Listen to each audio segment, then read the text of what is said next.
வணக்கம். இன்னைக்கு வீடியோவில் நம்ம பேங்க்ஸோடைய ஒரு முக்கியமான நிதி குறியீடாக இருக்கக்கூடிய ஆர்ஓஇனா என்ன அப்படின்னு பார்க்க போகிறோம். இந்த ஆர்ஓஇனா என்ன, அது எதுக்கு முக்கியம், வங்கியோட செயல்திறனை இது எப்படி காட்டுது, இது எல்லாத்தையும் நம்ம இந்த வேலை தெரிஞ்சுக்கலாம். தொடர்ந்து நம்ம சேனல்ல இருந்து ஸ்டாக் மார்க்கெட்டோடைய ட்ரேடர்ஸ்க்கும் இன்வெஸ்டர்ஸ்க்கும் தேவையான பயனுள்ள தகவல்கள் எல்லாம் கொடுத்துட்டு வந்துட்டு இருக்கோம். அதே வரிசையில் இப்போ பேங்க்ஸ் ஆர்ஓஇனா என்ன அப்படிங்கிறதோடைய முழு விவரங்கள் நம்ம கொஞ்சம் தெரிஞ்சுக்கலாம். ஸோ இந்த மாதிரி விஷயங்கள் தெரிய ஒரு ஸ்டாக்கை நீங்கள் ஃபண்டமெண்டலாவோ டெக்னிக்கலாவோ அப்ரோச் பண்ணும் பொழுது இந்த மாதிரி கீ பாயிண்ட்ஸ் எல்லாம் கண்டிப்பாக உங்களுக்கு உதவலாம். சரி, வீடியோக்குள்ளே போகிறதுக்கு முன்னாடி நாங்கள் ப்ரோக்கரேஜ் ஃப்ரீ ஜீரோதாவுடைய அஃபிஷியல் ஆத்தரைஸ்டு பார்ட்னராக இருக்கோம்.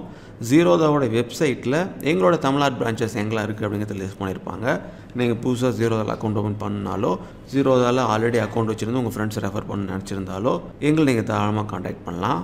அக்கௌண்ட் ஓப்பன் பண்ணிவிட்டு எல்லா சப்போர்ட்டும் நீங்கள் தமிழ்நாட்டிலே வாங்கிக்கலாம். சரி, ஃபஸ்ட்டு இந்த ஆர்ஓஇனா என்ன அப்படின்னு நம்ம பார்ப்போம்.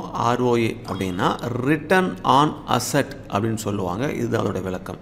ஸோ ஒரு பேங்க்குக்கு இருக்கக்கூடிய மொத்த அசெட், அதாவது மொத்த சொத்தில் எவ்வளவு ப்ராஃபிட் வருது, லாபம் வருது அப்படிங்கிறத ஒரு அளவிடுற ஒரு நிதி அளவுகோல் தான் இந்த ஆர்ஓஏ அப்படின்னு சொல்லுவாங்க.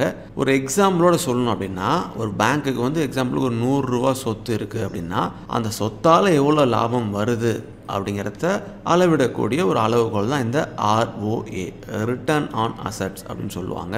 இதை எப்படி அளப்பாங்க அப்படின்னா, so ROE is equal to net profit divided by total assets into 100 அப்படின்னு நம்ம அளவிடலாம். ஒரு எக்ஸாம்பிள் ரொம்ப சிம்பிளாக சொல்லணும்னா, ஒரு பேங்க்ஸ் நல்லா சொத்து அசெட்ஸ் வச்சுருக்காங்க. ஒரு 10,000 கோடி இருக்கிறதா வச்சுக்கலாம்.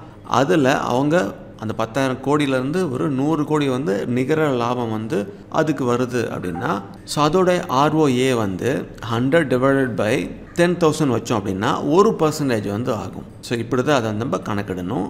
சரி, இந்த ஆர்ஓஇனால் என்ன நடக்கும், ஆர்ஓஇ ஏன் முக்கியம் அப்படிங்கிறத இப்போ நம்ம கொஞ்சம் பார்க்கலாம். ஸோ வங்கிகளினுடைய வட்டி விகிதம், கடன் தரம், செயல்திறன் எல்லாமே இந்த ஆர்ஓஏ பொறுத்து பாதிக்கப்படும். ஆர்ஓஏ நல்லா இருந்தால் ஸோ இப்போ நம்ம பார்த்த விஷயங்கள் எல்லாமே நல்லா இருக்கும், இல்லைன்னா அது பாதிக்கும். எக்ஸாம்பிளுக்கு ஆர்ஓஏ அதிகமாக இருக்கிற பேங்க்ஸ் தங்களுடைய சொத்துக்கள் அசட்ஸை திறமையாக பயன்படுத்திட்டு இருக்காங்க அப்படின்ட்டு அது மீன் பண்ணும். ஆர்ஓஏ குறைவாக இருந்துச்சு அப்படின்னா வங்கிகள் அவங்களுடைய சொத்துக்களை சரியாக பயன்படுத்தலை, அதோடைய லாபம் குறைவாக இருக்குது அப்படிங்கிற சிக்னல் மாதிரி நம்ம புரிஞ்சுக்கிறதுக்கு இது உதவும். இப்போ நீங்கள் ஸ்டாக் மார்க்கெட்டில் ட்ரேட் பண்ணுறீங்க அப்படின்னா, ஏதாவது ஒரு பேங்க் ஸ்டாக்கும் நீங்கள் சூஸ் பண்ணி வச்சுருக்கீங்க லாங் டேர்ம் இன்வெஸ்ட்மெண்ட்டுக்கு அப்படின்னா, இந்த ஆர்ஓஏவும் செக் பண்ணுங்கள். செபியோடைய ப்ரொசீஜர் படி ஒரு ஸ்டாக்கோடைய பேரை சொல்லி அதோட டீட்டெயில்ஸ் சொல்லக்கூடாது. அதனால் உங்களுக்கு பிடிச்ச ஸ்டாக்ஸை நீங்கள் ஃபண்டமெண்டலாக செக் பண்ணும் பொழுது அது கூட இந்த மெட்ரிக்ஸும் செக் பண்ணி பாருங்கள். எக்ஸாம்பிளுக்கு இங்கே இந்தியாவில் இருக்கக்கூடிய பொதுவான பேங்க்ஸோடைய ஆர்ஓஏவுடைய சராசரி 0.5லேருந்து 1 வரைக்கும் இருக்கும். ஸோ 1%க்கும் மேலே ஆர்ஓஏ இருந்துச்சு அது எப்படின்னா, அது நல்லா வலுவான நிலையில் வங்கி இயங்கிட்டு இருக்கு அப்படின்னு நம்ம சொல்லலாம். எக்ஸாம்பிளுக்கு பெரிய பப்ளிக் செக்டர்ஸ் வங்கிகளுடைய ஆர்ஓஏ சில சமயங்கள் குறையும். ப்ரைவேட் வங்கிகளுடைய ஆர்ஓஏ கொஞ்சம் அதிகமாகவும் இருக்கலாம். அது வருஷத்துக்கு வருஷம் மாறுபடும். அதை நீங்கள் தான் ரிசர்ச் பண்ணணும். ஸோ இதுலேருந்து முக்கியமாக சொல்ல வரது என்ன அப்படின்னா, ஒரு முதலீட்டாளர்கள் வங்கி வாடிக்கையாளர்களாக நீங்கள் இருந்து அந்த ஸ்டாக்ஸில், பேங்க் ஸ்டாக்ஸில் நீங்கள் இன்வெஸ்ட் பண்ண நினைக்கும் போது அது எப்படி இருக்குன்னு தெரிஞ்சுக்கிறதுக்கு இந்த அளவுகளும் உங்களுக்கு பயன்படலாம். ஒரு வங்கியோடைய செயல்திறனை புரிஞ்சுக்கிறதுக்கு நீங்கள் கண்டிப்பாக இந்த ஆர்ஓஏ அவசியம் கவனிக்கணும்.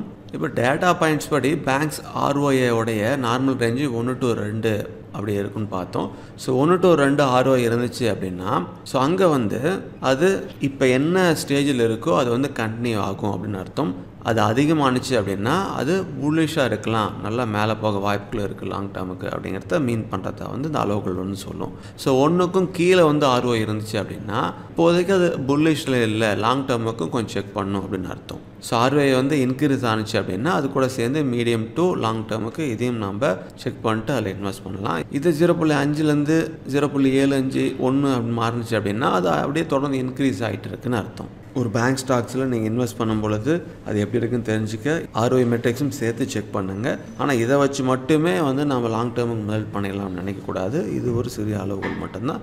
இது கூட மற்ற ரிசர்ச்சும் பண்ணி அதை நீங்கள் முடிவுகள் எடுக்கணும். ஸோ அவ்வளோதான். ஸோ இந்த பகுதி உங்களுக்கு பிடிச்சிருந்துச்சி அப்படின்னா லைக் பண்ணுங்கள். உங்களுக்கு வேறு ஏதாவது டாப்பிக்கில் வீடியோ வேணும்னு விருப்பப்பட்டீங்கன்னா அதை கமெண்ட்டில் சொல்லுங்கள். உங்களுக்காக வீடியோவை ரெடி பண்ணி கொடுக்க காத்திருக்கோம். மீண்டும் இதேபோல் ட்ரேடருக்கும் இன்வெஸ்டருக்கும் தேவையான பயனுள்ள தகவல்களோடு உங்களை சந்திக்கிறேன். Invest wisely for better future. Thank you.